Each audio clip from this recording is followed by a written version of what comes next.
And fresh on the heels of the revelations from the FISA court and the warrants involving former Trump advisor Carter Page, House conservatives reportedly considering forcing, even without Speaker Paul Ryan's blessing, a contempt of Congress vote. The target, Deputy Attorney General Rod Rosenstein. Arizona Republican Congressman Andy Biggs is a member of the House Freedom Caucus, joins us live. Good to have you with us, sir. Good to be with you, Shannon. Okay, so let's talk about this. The Deputy Attorney General has already addressed whether or not he thinks that he's in any danger of contempt. Here's what he said at a hearing last month. I'm working with a really superb team, some of the best lawyers in the country, Republicans, Democrats, career, political appointees. We are not in contempt of this Congress, and we are not going to be in contempt of this Congress. He is not worried. This is something that leadership, it doesn't sound like they're signing on to. So what's the goal here? Well, I mean, the reality is he's not worried because we've done nothing. I mean, he's extended every deadline. He's slow-walked things. We've got documents we requested a year ago. We've received documents that are so heavily redacted that to make them unintelligible. And so why would he think he's in contempt? Because we're the ones that have been held in contempt by him. And so I think at some point you have to protect the institution.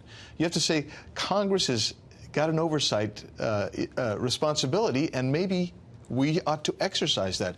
So one of the things we could do is we could actually hold him in contempt, or we could actually move on and say maybe you should be impeached, maybe you shouldn't be in office any further.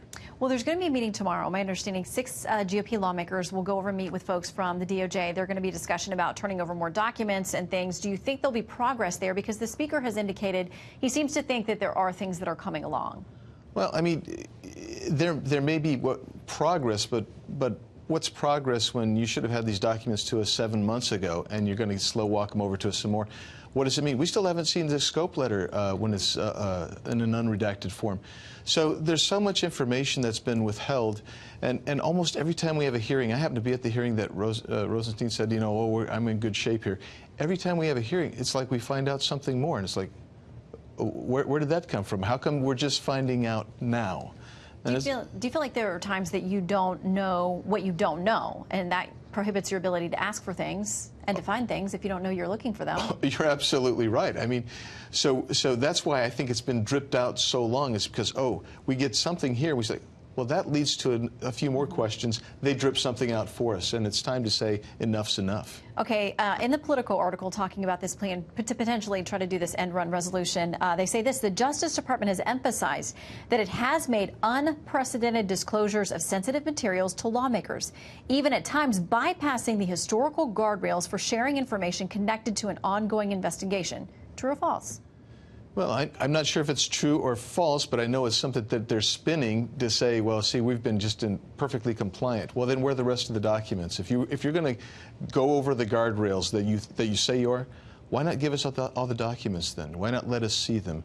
And you know, if we need to go to a top secret room, let us go there, and we'll look at them there. And it's just not happening. Do you think they're validly worried about leaks from either side? Because there have been accusations that both Democrats and Republicans have leaked things that are beneficial to their side of the argument. I think in Washington, D.C., everyone should always be concerned about leaks. I mean, that's something you have to live with. All day, every day. Yeah, but I mean, look, we find that there's additional witnesses from time to time that we need to talk to, and it's all because it's been dripped out, and they haven't provided us with the information necessary for us to conduct our oversight investigation. That's a real problem. Well, I know Republicans, a number of them are worried that Democrats will retake the House in the fall, and all of this comes to a screeching halt, and you won't be able to get much more information, if any, beyond that point. We will see how this meeting goes tomorrow. All right. Congressman, thanks for coming in. Thanks, Shannon.